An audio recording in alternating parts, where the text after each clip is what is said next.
My pastor isn't calling for sinless perfection. He can't be legalist, can he?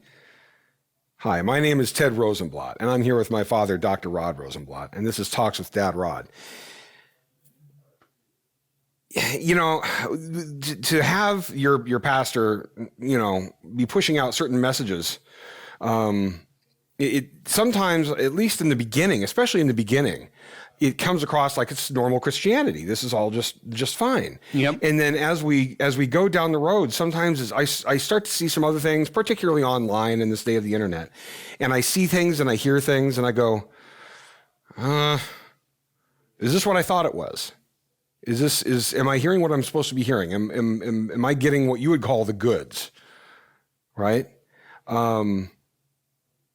We have people who are getting particular messages that aren't quite, that moral improvement, that heading towards perfection sort of vibe, right? We're not necessarily that, but it's funny how much can be between the lines. Yep.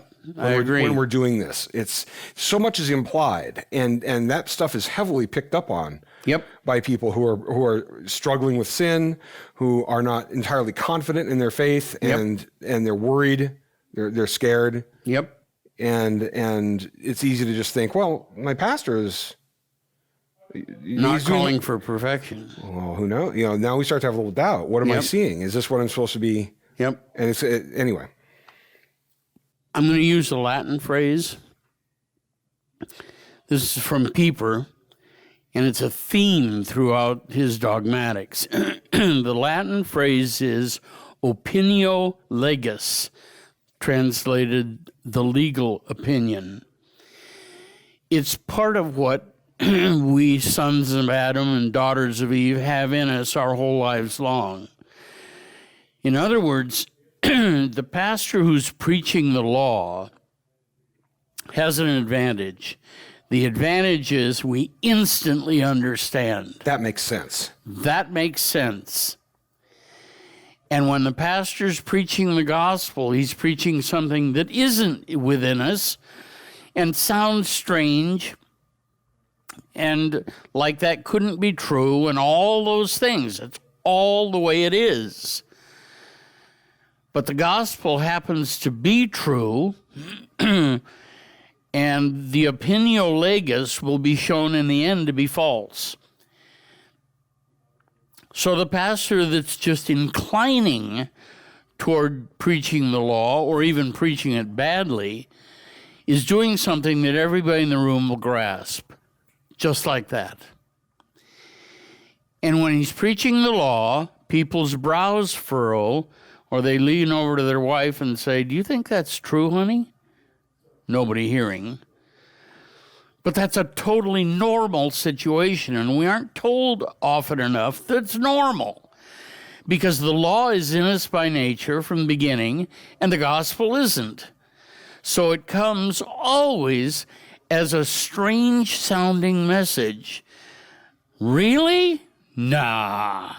One of my favorites comes across as somewhat of an attack in the tone is, well, that just sounds too good to be true. Yes, that's it. It's more of an accusation than it is I'm so glad to hear this. Yep. Yep. How dare, it's more, how dare you? Yeah. Perfect example. So the pastor isn't necessarily a legalist, but even if he tends to giving you the idea that the test case for the gospel being true is your improvement, good luck. And again, it's the end of Romans 7. We dealt with that last time. Well, we kind of live in Romans 7 all the time, because one of the things we're doing here is helping people understand that this is the normal Christian life, right? And so when you get that from an outside counselor, which is kind of the role you're playing, right? You're kind of being a dad to a lot of people here whom you're not meeting because we got a camera lens here, but you are able to, we've had enough of these conversations with enough people, a lot, and the variance is almost none. It's very slight. And there's always the fear, there's always the doubt, there's always the, convince me of this or that. If I could just believe that, they want so much to believe it because somewhere in there, they feel like if they could believe it thoroughly enough that all the stuff, the fear and would all all that dissipate. or at least it's like taking Advil for an ache in your body. It's at least better. Yeah. You're not waking up in the morning, you're sleeping at night, you're waking up in the morning and able to focus, and you're not like just whacked out of your mind in fear. Again, very few seminaries in the U.S. have even elective courses. Our seminaries have zero apologetics. That's a tragedy, and it's weird given Christian history. But again, I begin with Dr. Montgomery's audio series, Sensible Christianity. Get that. It's the best lay-level introduction to the field you can get anywhere. Sensible Christianity, it's available at 1517. Start with that, because it'll get you directed away from that the verification for the Christian claim is my improvement. So one of the things, to get back to the original question before we cut this off, is that even if it's not explicitly being preached and taught, there can be this subtext in what's being spoken, in that it is heavily law-based and implies this sort of improvement. It implies that you somewhere are expected to not be sinning so much, and even in its instruction, without any expectation of crossing a particular goal line, that the instruction is, here's how to, and here's how to, and here's how to, and here's how to.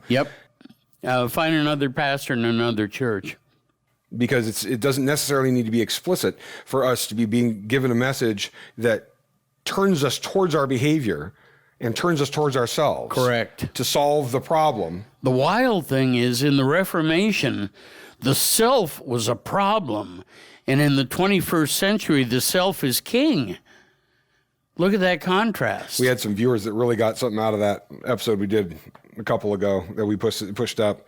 Really love it when you guys are communicating with us and giving us your input. Dad gets to hear and read all of this. So please understand that you're connected to us. So we'll cut it off. Hope this is helpful for you. Go to 1517.org for more, and we'll catch you on social media. Talk to you soon.